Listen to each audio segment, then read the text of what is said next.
Sathya eviction அப்போ போகிறப்போ முத்துக்குமரனை பார்த்து என்ன சொன்னாருங்கிறது தான் இந்த வீடியோவில் நம்ம பார்க்க போகிறோம்.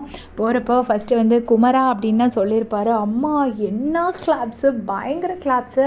ஸோ கிளாப்ஸில் பயங்கர அரசியல், கிளாப்ஸை கட் பண்ணாங்க, அப்படி இப்படி நிறைய சொன்னாங்க. பட் கிளாப்ஸ் அப்படியே டெலிகாஸ்ட் பண்ணிட்டாங்க.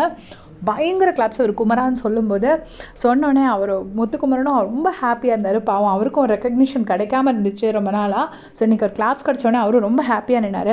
உடனே வந்துட்டு நீ வந்து இந்த கேமோட ஸ்டார்டிங்லேருந்தே ஒரு பில்லராகவே இருந்திருக்க, ஐ லவ் யூ குமரா அப்படின்னு சொல்லிட்டு சத்யா சொல்கிறாரு. டாப் 5ல் நீயும் ஒரு பிளேயராக வரணும்னு என்னோட ஆசை அப்படின்னு சொல்கிறாரு. ஸோ கவலையே படாதீங்க, டாப் 5 இல்லை டாப்பாகவே வருவார் சத்யா. ரொம்ப நல்லா இருந்துச்சு. பரவாயில்ல, எவிக்ஷன் அப்போ எந்த வன்மத்தையும் காக்காமல் ரொம்ப அன்பாக சொல்கிறாரு சத்யா. உடனே முத்துக்குமரனும் வந்துட்டு சத்யா, இந்த வீட்டில் நிறைய வல்லவர்கள் இருக்காங்கன்னு எனக்கு தெரியும், ஆனால் அந்த வீட்டில் நீ மட்டும்தான் நல்லவங்கிறது எனக்கு நல்லாவே தெரியும் அப்படின்னு சொல்கிறாரு.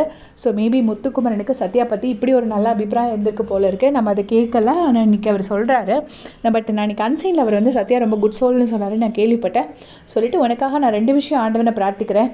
நீ நல்ல அப்பாவாக இருப்பேங்கிறதுல எந்த சந்தேகமும் கிடையாது. பட் நீ நினச்ச மாதிரி நீ ஒரு நல்ல கலைஞனாக வரணும், கலைத்துறையில் நீ பெருசாக சாதிக்கணும் அப்படின்னு சொல்லி வாழ்த்துறாரு. ஸோ சத்யாவும் ரொம்ப ஹாப்பியாக கும்பிட்டுட்டு போகிறாரு.